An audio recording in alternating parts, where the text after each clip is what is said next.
Sri TV நேயர்களுக்கு வணக்கம்.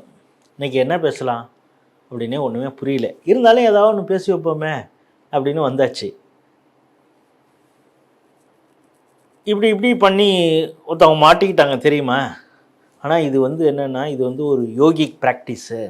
இது ஆயுர்வேதாவில் ரெஃப்ளெக்ஸாலஜி அப்படிங்கிறாங்க. என்னென்னா, உங்களுடைய 2 கையில் இருக்கக்கூடிய விரல்கள் இருக்குல்லையா, அதை அப்படி மடக்கி வச்சுட்டு கட்டை விரல் அப்படி முடிக்கணுமா. இந்த இதில் இருக்கக்கூடிய நகத்தை இப்படியே 5லேருந்து 10 நிமிஷம் அப்படியே பண்ணிகிட்டு இருந்தோம்னா என்ன நடக்கும் அப்படின்னா, இது அங்கே இருக்கக்கூடிய ஸ்கேல்ப் நர்ஸை அது ஸ்டிமுலேட் பண்ணுமா. ஸ்டிமுலேட் பண்ணுறதுனால என்ன நடக்கும் அப்படின்னா, வேர் முடி இருக்கு இல்லையா, அதுக்கு ஸ்ட்ரென்தன் ஆகி முடி கொட்டாமல் இருக்கும் அப்படின்னு.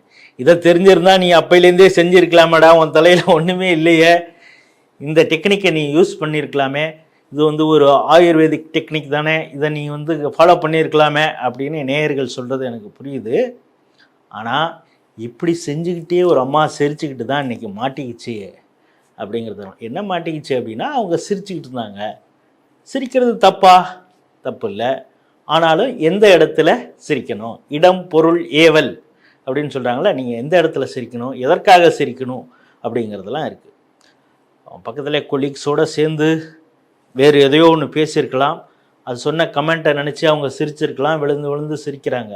ஆனால் அது எந்த நேரத்தில் அப்படிங்கிறது தான் இப்பொழுது தமிழகம் முழுவதும் மிகப்பெரிய ஒரு சர்ச்சை ஆகி இருக்கிறது. சூலூரில் ஒரு 13 வயது மதிக்கத்தக்க ஒரு குழந்தைக்கு பாலியல் துன்புறுத்தல் நடந்து அது ஒரு கொலை நடந்திருக்கு. அதை யார் குற்றவாளி உட்பட கண்டுபிடிச்சாச்சு.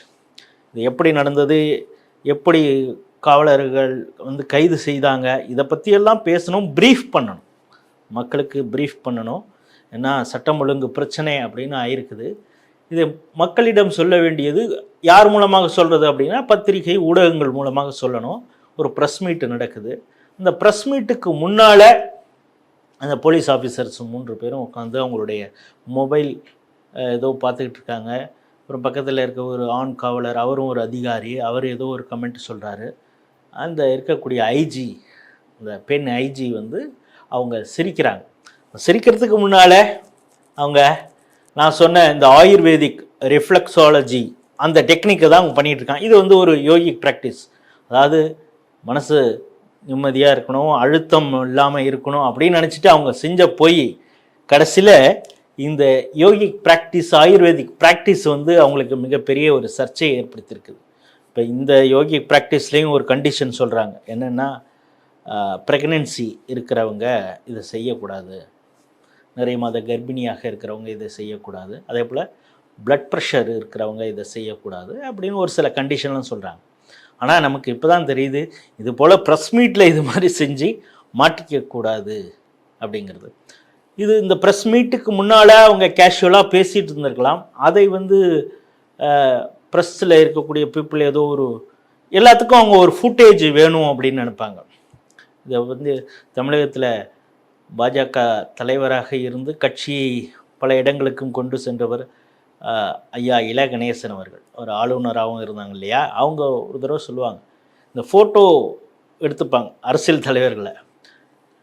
அவங்க அவங்கள துரத்தி ஃபோட்டோ எடுப்பாங்க. நமக்கே தெரியாது ஏன் இது சும்மா இருக்கிறதெல்லாம் ஃபோட்டோ எடுத்துக்கிறாங்க, இப்படி இருக்கிறத அப்படியே ஃபோட்டோ எடுத்துப்பாங்க, அவர் எப்படி பார்க்குறத ஃபோட்டோ எடுப்பாங்க. ஏன் இதெல்லாம்னா உங்களுக்கு தெரியும், அது சம்பந்தமான ஏதோ ஒரு நியூஸ், கட்சியில் குழப்பம் அப்படின்னு ஒரு ஹெட்டிங் போடணும்னு வச்சுக்க, அவர் இப்படியே பார்த்துட்டு இருக்கிற ஏதோ ஒரு ஃபோட்டோ எடுத்துருப்பாங்களே, கரெக்டாக அந்த ஃபோட்டோ கொண்டாந்து வைப்பாங்க.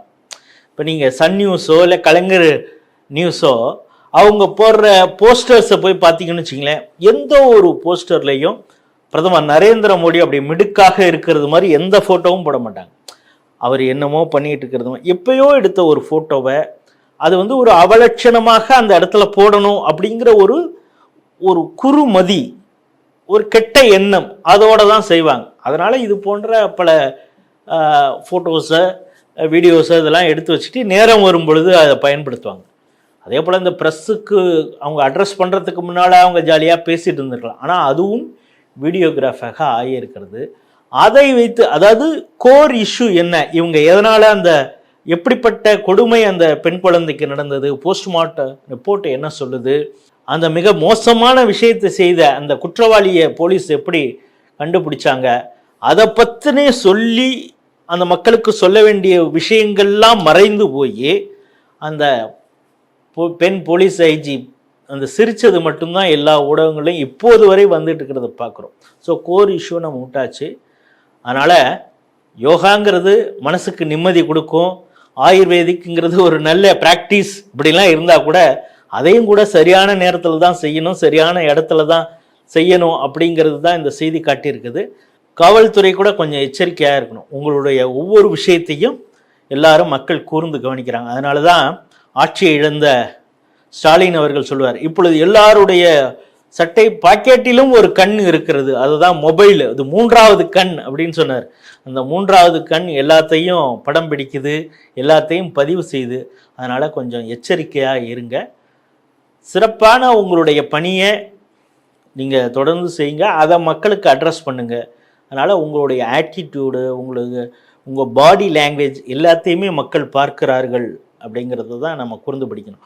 சட்டசபையில் முதல்வர் ஜோசப் விஜய் அவர் உட்கார்ந்துருக்கிறத வச்சே எவ்வளவு மீம்ஸும் ட்ரெண்டிங்கும் பண்ணுறாங்கன்னு பார்க்குறோம்ல. அவர் உண்மையிலேயே எதிர்கட்சி தலைவர்கள் பேசுகிறதெல்லாம் உற்று நோக்குகிறாரா, இல்லை தூக்கத்தில் இருக்கிறாரா அப்படின்லாம் கூட மீம்ஸ் போடுறாங்க. ஏன்னா அந்த பாடி லாங்குவேஜ், அவங்களுடைய அட்டையை எல்லாத்தையுமே மக்கள் கவனித்து கொண்டு இருக்கிறார்கள்.